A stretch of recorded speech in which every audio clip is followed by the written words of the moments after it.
Good evening. This is All India Radio and I am Abhishek Mukhopadhyay with the news at 9.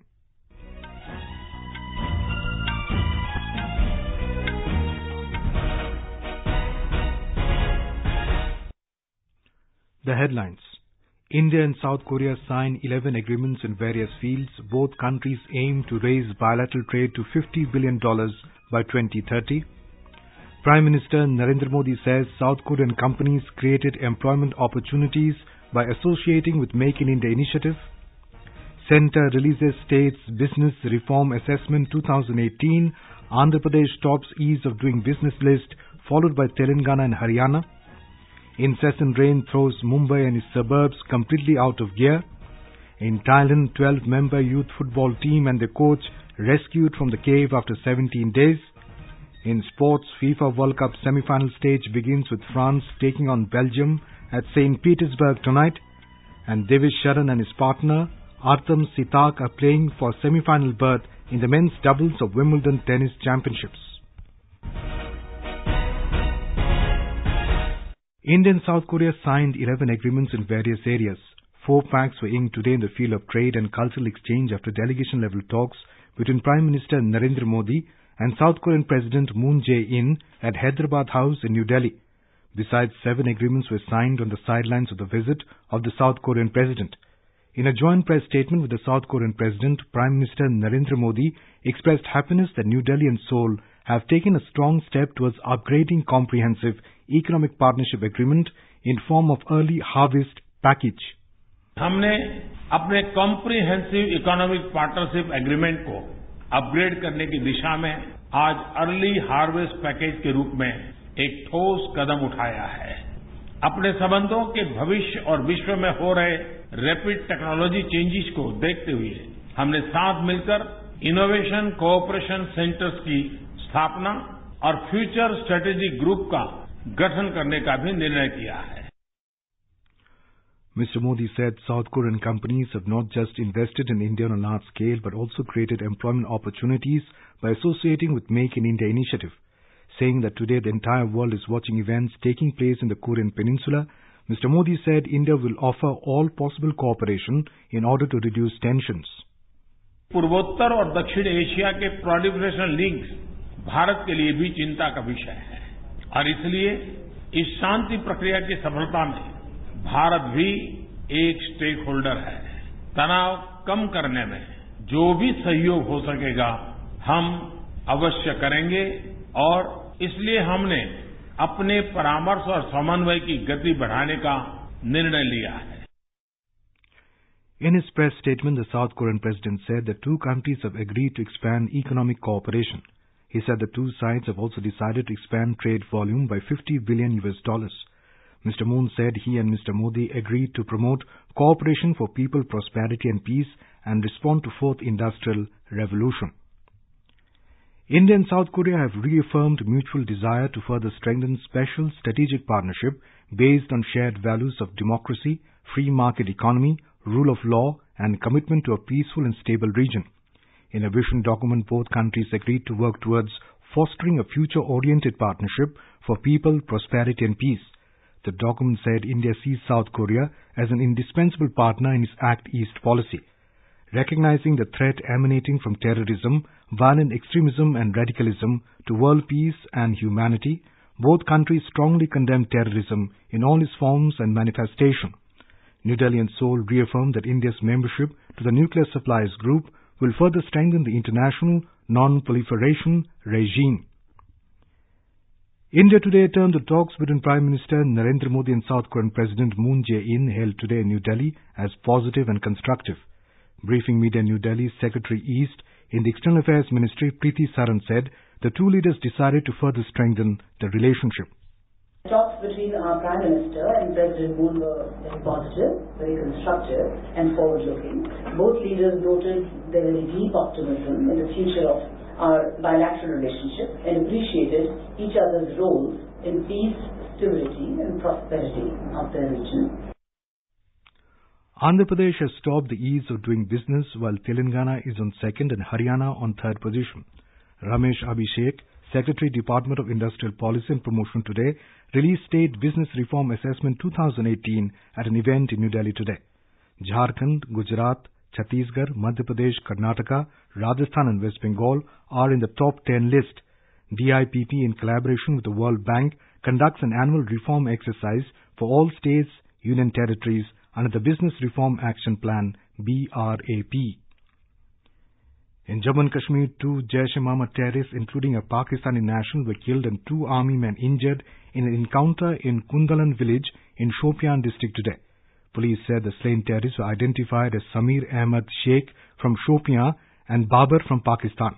The gunfight erupted in the village after a joint team of Army, Special Operations Group of Police and CRPF launched a cordon and search operation in Kundalan this morning. Prime Minister Narendra Modi will visit Punjab tomorrow. During the visit, he will address a Kisan Kalyan rally at Malot in Muktasar district. In a tweet, Mr. Modi said farmers from Punjab have an invaluable contribution in the growth of India's agriculture sector. Madhya Pradesh Chief Minister Shivraj Singh Chauhan has described the Union Cabinet's decision to increase minimum support price of Kharif crops as historic. Talking to media in Bhopal yesterday, he said a new history of development has been scripted under the leadership of Prime Minister Narendra Modi, who is continuously taking big decisions for the welfare of farmers. Mr. Chauhan said the revised MSP has made the way easy for doubling the income of lakhs of farmers of Madhya Pradesh also. Mr. Chauhan said that his government is taking every possible step for the welfare of farmers. किसान को अपनी पसीने की पूरी कीमत मिलेगी, पूरा दाम मिलेगा और पूरा दाम मिलने के कारण हमारी खेती की हालत और तेजी से सुधरेगी। और प्रधानमंत्री जी ने जो संकल्प लिया है 2022 तक कृषि आय दुगनी करने का, तो किसानों की आय दुगनी करने के लिए MSP बढ़ाने की घोषणा मील का पत्थर साबित होगी। Unnat Jivan by Affordable LEDs and Appliances for All, Ujala, also known as Unnat Jyoti by Affordable LEDs for All, has been widely accepted across rural and urban areas of the country.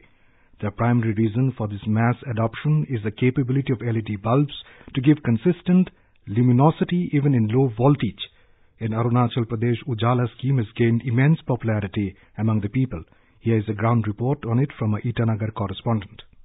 In just a year after the launch of the Unnat Jivan by Affordable LEDs and Appliances for All, Ujala scheme in the state of Arunachal Pradesh, around 4 lakh LED bulbs and 39,000 tubes have been distributed in the state till date. Beneficiaries have been highly benefited from the scheme due to the low cost of these energy-efficient bulbs. Jilen, a beneficiary in Itanagar, said that these bulbs have considerably reduced his electricity bills. LED bulb मैं पहले से लेना चाहता था, लेकिन दाम बहुत ज्यादा था, कॉस्टली था। अब मोदी सरकार आ गया, उजाला स्कीम आ गया, मेरे पूरा घर में LED पूरा बल्ब लगा दिया, अभी बिल भी कम आ गया। The Ujala scheme was launched in January 2015 and is currently the largest LED distribution program in the world. Rakesh Dole, AIR News, Itanagar. This is All India Radio giving you the news. For quick news updates, follow us on Twitter at AIR News Alerts.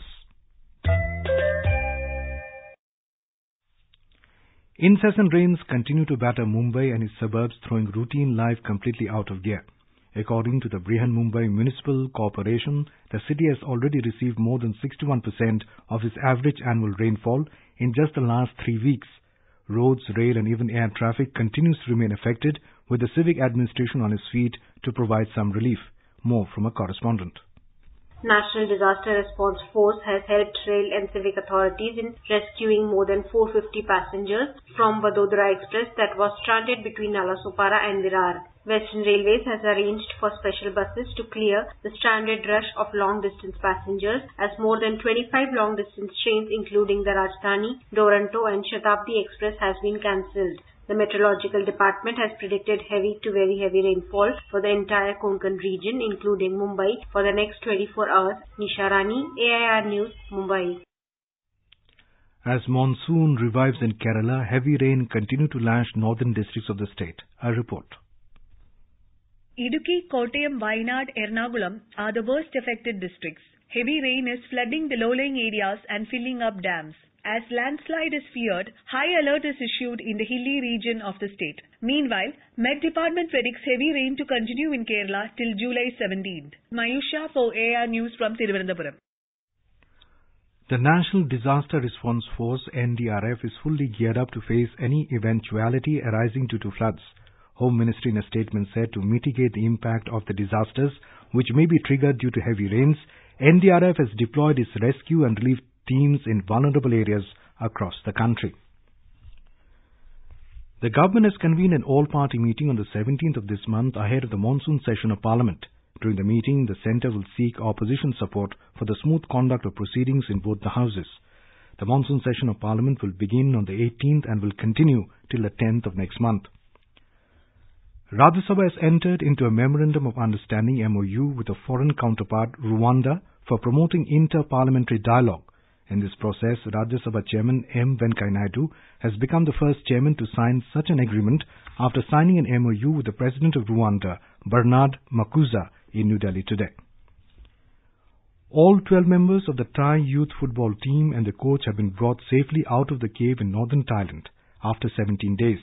This has been informed by the Navy SEAL team in charge of the rescue. With this extraordinary and arduous rescue operation has been completed, the 12 boys and the coach were trapped by floods more than 2 weeks ago. At least 157 people have died in floods and landslides triggered by torrential rain in western Japan, says the government. It is the highest death toll caused by rainfall that Japan has seen in more than 3 decades. Authorities say 57 are missing. Hiroshima Prefecture is the hardest hit area with 58 people reported dead. Rising for the third day, the BSE Sensex today recaptured the 36,000 level. The NSE Nifty also gained to close well above 10,900 mark. A report. Sensex and Nifty gained around 1% amid positive global cues. Sensex climbed 305 points to 36,240, while the Nifty added 94 points to 10,947. On the other hand, the rupee depreciated 11 paise and closed at 68 rupees 83 paise against the US dollar. Gold prices at Delhi's bullion market went down by 270 rupees to 31,380 rupees per 10 grams. Paul Thottam with Sanjay Kumar Singh for AIR News. In football, the semi-final stage of the FIFA World Cup will begin today. Belgium face old rivals France in the much-anticipated semi-final clash at St. Petersburg Stadium tonight at 11:30. Belgium reached the semi-final stage after claiming their biggest-ever World Cup scalp by beating Brazil 2-1 in the quarterfinals. On the other hand, France booked the semi-final clash against Belgium after eliminating Uruguay with a 2-0 triumph. This will be the first World Cup meeting between France and Belgium since the 1986 World Cup. In the second semi-final, England will face Croatia tomorrow at the Luzhniki Stadium in Moscow. The summit clash is slated to take place on Sunday in Moscow. In Wimbledon tennis today, men's doubles quarterfinal match between Indo-New Zealand pair of Divish Sharan and Artem Sitak and the American duo of Jack Sock and Michael Bryan is underway in London. This is Divish's first ever Grand Slam quarterfinal appearance. In the women's singles quarterfinal, 8 contenders are featuring. Yelena Ostapenko and Angelique Kerber advanced to the women's singles semi-finals today. India have bagged 4 medals in the Asia Cup World Archery Ranking Tournament Stage 3 in Taipei. The feat comprised 3 silver medals and a bronze. India also finished joint third with Iran in the championship. The event concluded in 2 days to avoid the incoming super typhoon Maria. India ended the campaign behind toppers Korea and host Chinese Taipei. On the concluding day today, India's recurve men's team added a second silver before Divya Dayal clinched the third silver in the compound individual category.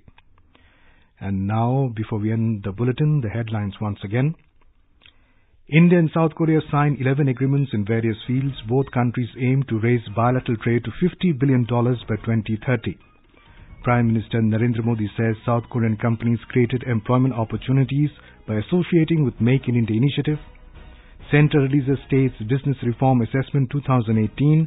Andhra Pradesh tops Ease of Doing Business list, followed by Telangana and Haryana. Incessant rain throws Mumbai and its suburbs completely out of gear.